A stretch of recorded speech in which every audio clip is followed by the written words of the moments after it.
on this week's episode of On Cam Ready.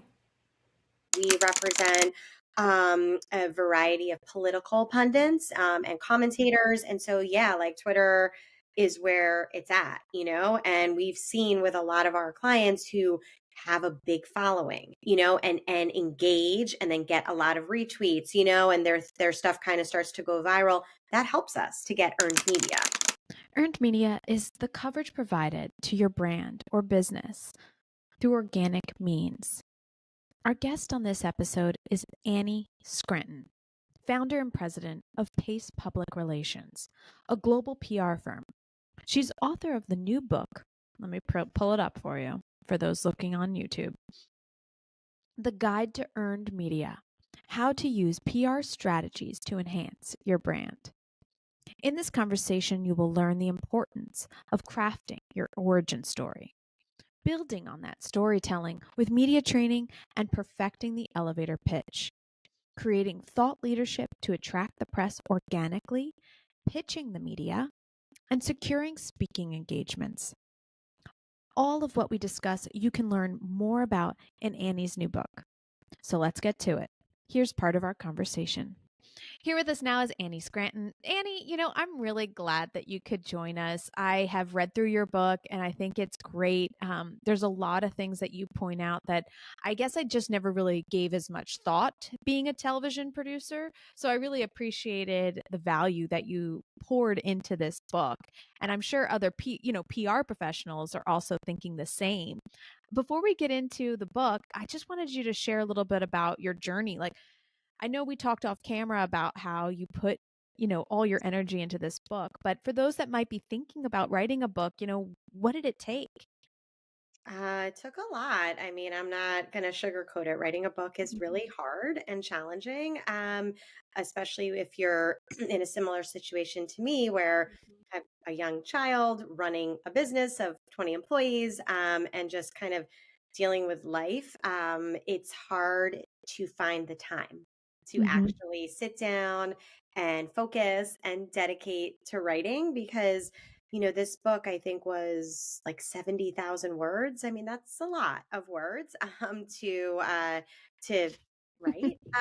So yeah, when for me, this book really is a representation of all of the work and the career that I've built over the past 20 something years.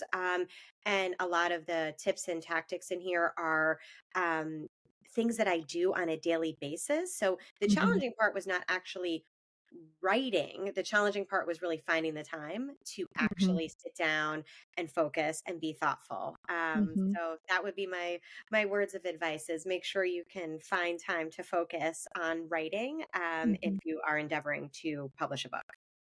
It's the same thing with podcasting, video podcasting, having a side business. Finding the time is hard. Like just for this, we had to reschedule. We're moms. We have her husband, by the way, also owns his own business. There's a lot that goes into putting yourself out there. And being on cam ready is what it takes. And her book definitely helps you start strategizing what you need to really take advantage of every opportunity that potentially comes your way. And so, Annie, what I wanted to bring up was the fact that, I worked at Fox News Channel, you worked at Fox News Channel, and I couldn't remember if we were there at the same time. When did you leave? I left in 2005. Okay. So I was 2011. So, she also comes to this conversation having been in television. So I love that. And I really wanted us to start off with some of the points and tips that you would advise people who right now they're professionals and they're putting themselves on social media and they're really trying to figure out how best to connect with their audience, their potential consumers, and the press. Does it all come down to their origin story? I think that's a good place to start, kind of like a necessary place to start, Yeah. because consumers are smarter than they've ever been. Consumers, your followers, your customers, your clients, whatever you want to call it.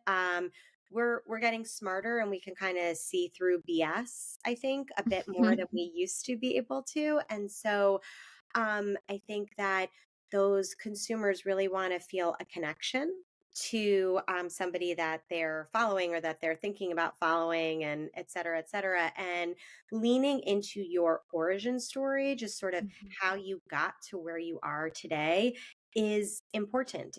You may be watching this and thinking, well, I don't, who cares about my origin story? Well, that's not Mhm. true. All of us have an origin story that led us to the place that we're at right now. So for your own self, when it comes to thinking about your own personal branding and your career, thinking about the origin story and how you got to where you are, the steps you took, what makes you who you are, what you're good at, what you're not good at. All of those aspects that I talk about in the book are actually really important when you're thinking about your career and the next steps you're going to take in your career in the context of PR. When you're representing a client, you want to really intimately understand the origin story. How was the company founded? Where did the founder start at? What led her or him to this point in their career? Because when you're pitching the media, there are a lot of journalists and media outlets that are really interested in like sort of how somebody became successful, what led them Mhm. over to overcome trials and tribulations, getting to where they are in their career. And so understanding that just gives publicists another aspect for pitching, telling that really important founder story or origin story. And if, for anyone listening, they should also really be thinking about their elevator pitch, true, as well, correct? Yeah, yeah. I mean, you only get one first impression when you meet somebody, and it really does matter. And I think it matters even more today for a couple of reasons. One, we're all just so busy and we have a hard time focusing, and getting that sort of first impression right off the bat is more meaningful, I think, and could be more helpful in one's career or achieving your goals than ever before. The second reason is that for our younger colleagues and friends and family, you add COVID, you add the phone, you add the fact that people are on social media and not really communicating in the same way that they ever have been before. It's important to be able to represent yourself with confidence and with eloquence, because that's really going to be hugely helpful when you're interviewing for a job, or you're reaching out to someone in your world because you want to pivot in your career. I teach at NYU, and my students every semester have to stand up in front of the classroom and give their elevator pitch about who they are. And they literally dread it. Like, they can't stand it. They don't want to stand up. They don't want to talk. They don't want to talk about themselves. And, these are just So things that you have to strange. get comfortable with, no matter what industry you're in. Yeah. I find that interesting. With social media, I would think that the younger generations would be more inclined to share than the older generations. I think they're more inclined to share, like in the with the shield of sort of the computer or the phone there, but Mm. standing up and talking.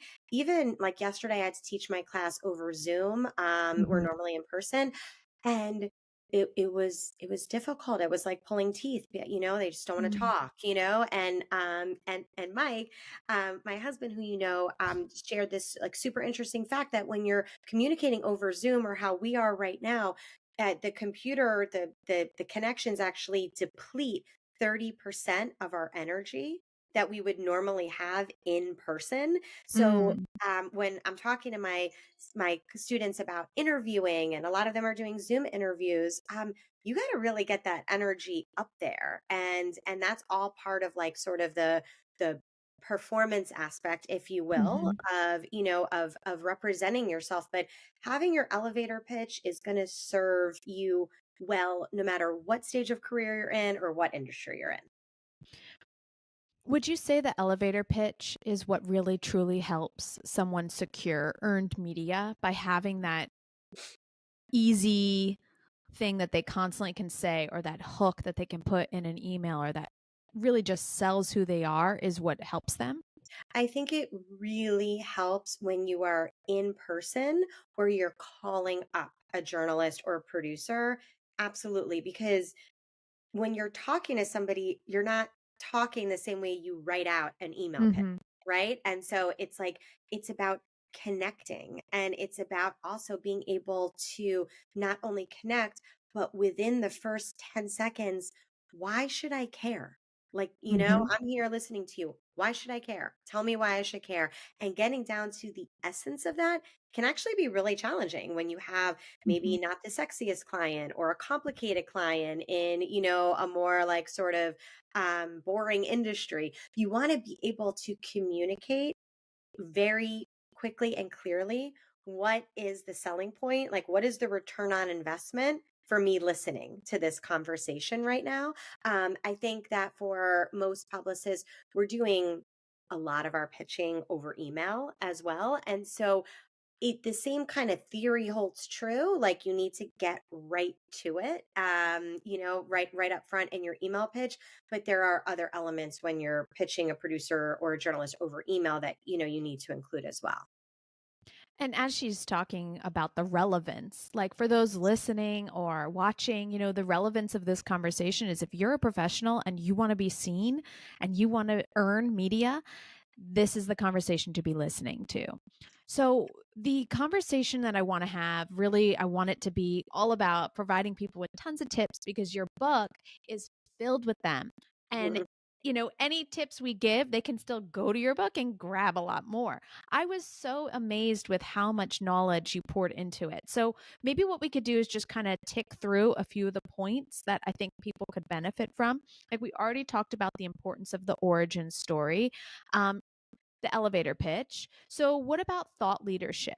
I've talked to businesses and brands and I've said, you don't really want your thought leadership to always be about what your business is doing. You also want to be weighing in on maybe the news and how your brand or business feels about it so that they are a part of the conversation. What are your thoughts and your take on guiding people with thought leadership?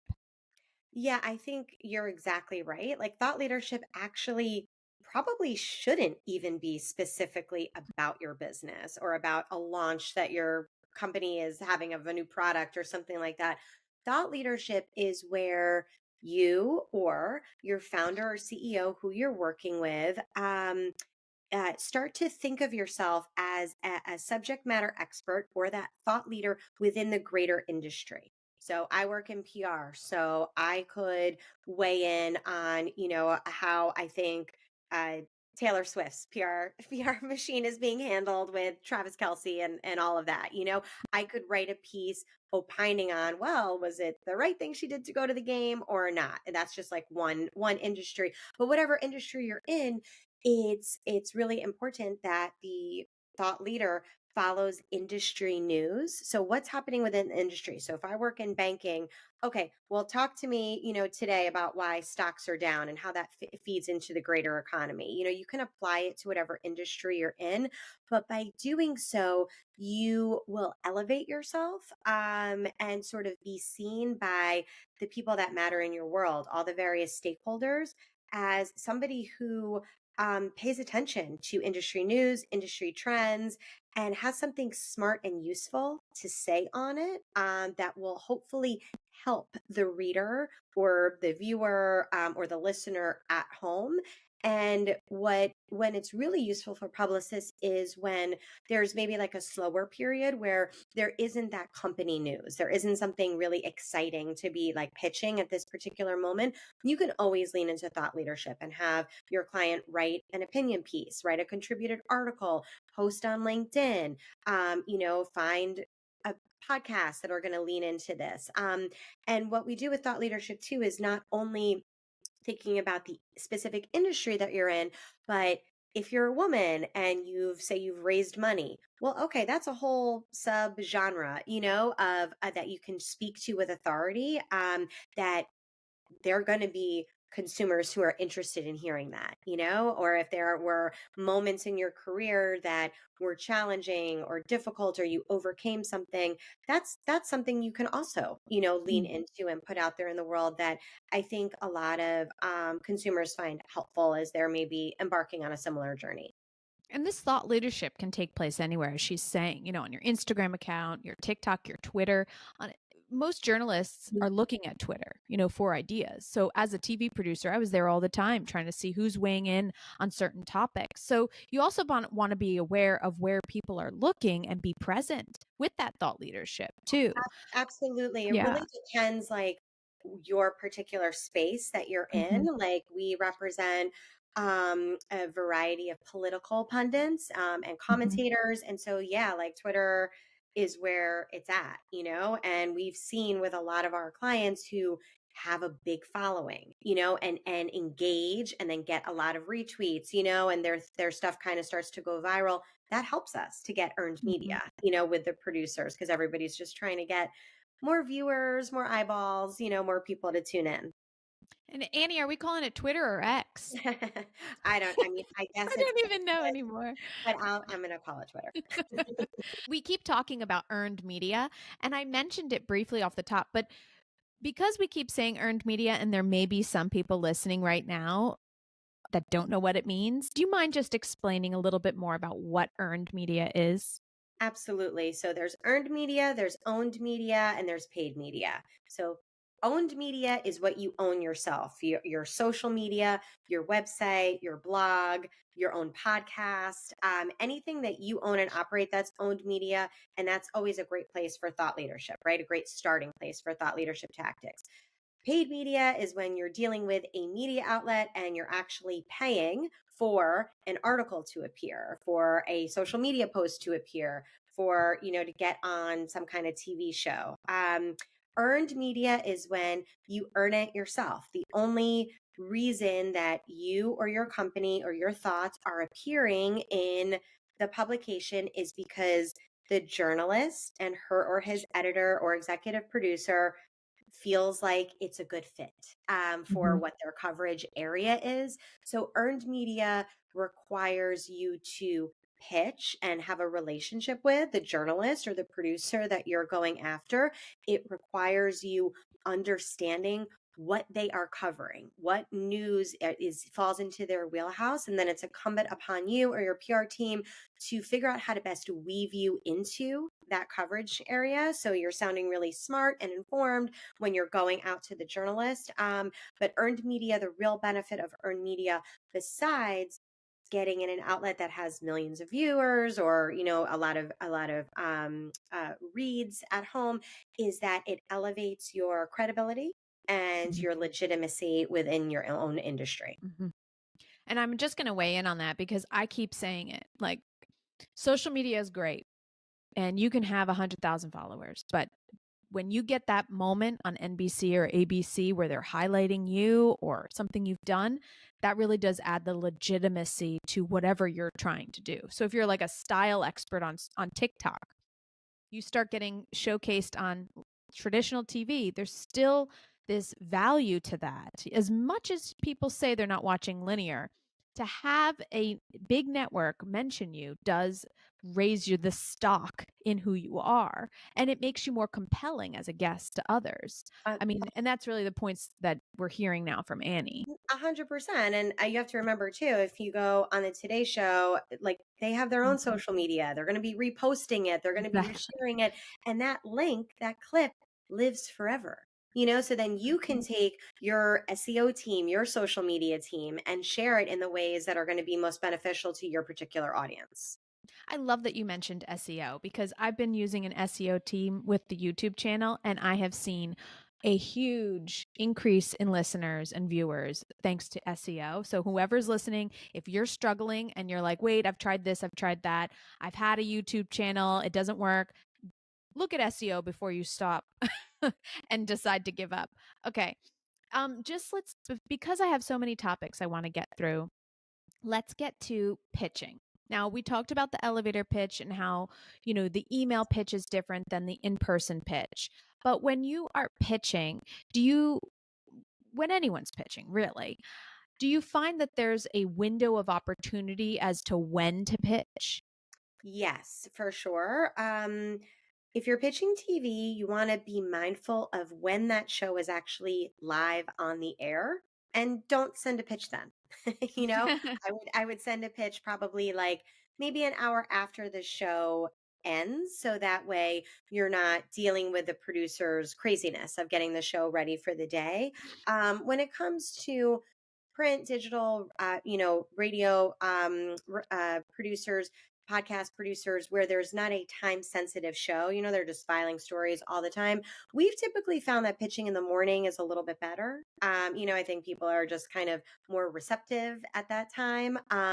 But you want to always make sure that you're timely, so to speak. So if you have a client who is an expert on a story that is breaking news today, you don't want to pitch that 3 days from now. You want to go in as soon as you can, so that way you are being helpful and a resource to the media that you're pitching and saying, hey, I've got this great expert. If you're covering this story today, here's somebody who has something really interesting to say on it. And also, know who you're pitching, right? I mean, I had someone I was, working on a hard news show. It was breaking news most of the week. And then I got a pitch for, a hot dog eating contest. And it's like, hi, chances are I'm not going to book that guest on the show. I don't even reply. I didn't reply. So, I mean, maybe I should have, but it also just says you really need to know who you're pitching and why. I mean, if there's like any takeaway from anybody watching or listening, if you're pitching the media, do your due diligence and research who you are pitching. Everybody is on Instagram, everybody is on LinkedIn. You can very quickly type in their name and the outlet they write for and read their stories. If you're not informed, then you're going to be pitching something that makes no sense or is not relevant, or, and then you're not going to have a very good reputation, for that journalist. So take the time. It actually really doesn't take that long to look into a reporter. Real quick, just a reminder, we're talking to Annie Scranton. Here's her book, The Guide to Earned Media. In it, you talk about the different types of websites that people can actually use to figure out what journalists are writing about what, like HARO, help a reporter out. I may be saying it wrong, but what are some of the tools that you suggest people try to use on their own? Yeah, so HARO is a good one. Help a reporter out. There are a lot of requests that come in every single day for journalists looking for story ideas or expert sources to quote. So that's one. On Twitter, you can do hashtag journo request, like journalist journo request, or hashtag PR request. And there's a lot that are on there as well. As part of an agency, we pay for Cision and Muckrack, which is another platform where we can find out what journalists are doing. So those would be the main ones. But honestly, if you just zero in on, say, okay, I really want to get to know these 5 reporters, just start following them on all the social media platforms that there are. Set a reminder in your calendar to read their stories and look and see if they have something new every single day. That kind of stuff, honestly, will be as beneficial as anything else. And before I focus on some social media questions, why don't you tell us a little bit about what the difference is going to a PR firm like yours versus trying to do it on your own? I think the biggest difference is 2 things. Number one, it's automatically going to elevate you. Like if you have an agency or a firm pitching you instead of like pitching yourself, like, hi, TV producer, can you put me on your show today? It just kind of puts you in a different sort of category, I believe. And second is presumably you have a day job, and your day job is not to pitch the media all day, and you're not an expert in it. So that's why we're here, agents and folks like myself. And then also we just have the understanding, as you mentioned, I was a TV news producer, I was a print journalist, I have worked in newsrooms for more than 10 years. We know how it works and what we're doing. And just having that institutional knowledge is very helpful when you're dealing with reporters. I've been focusing on how people are branding themselves online. And there are many people, let's just focus on Instagram, that are talking about, their story constantly and their why. And then you have people providing motivational tips and tricks in these beautiful put together reels. And I think they're great, but it also sets the bar really high on what people need to be doing on social to attract.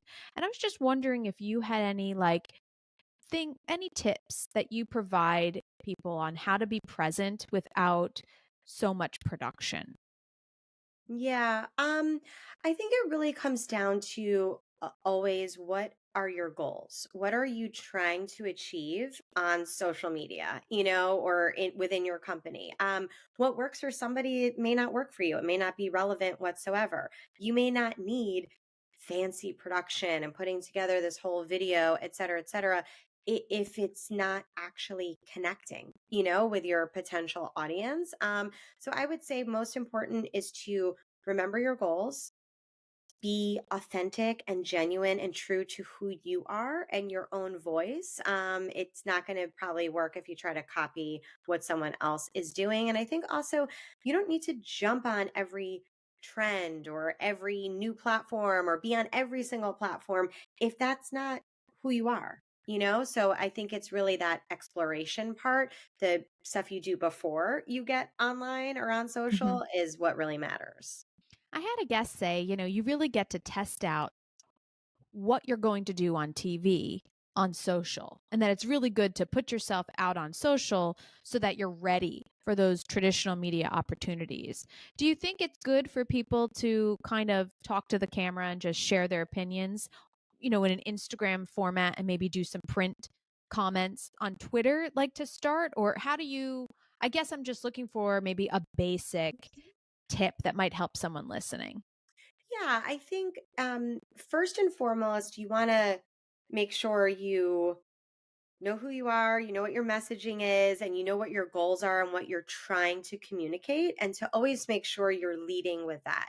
Um, LinkedIn, I think, is a great place to start writing, Hmm. just because you can write 100 words, 200 words, 500 words, and you can just get yourself out there in a way that is on a platform rather that's what people are doing. So it's sort of like well received. Twitter, I think like you have to be a little careful, right? Because it can get hot. You can get engaged in a dialogue with somebody, and maybe that's not what you're all about. So I would say LinkedIn is probably a better place to start.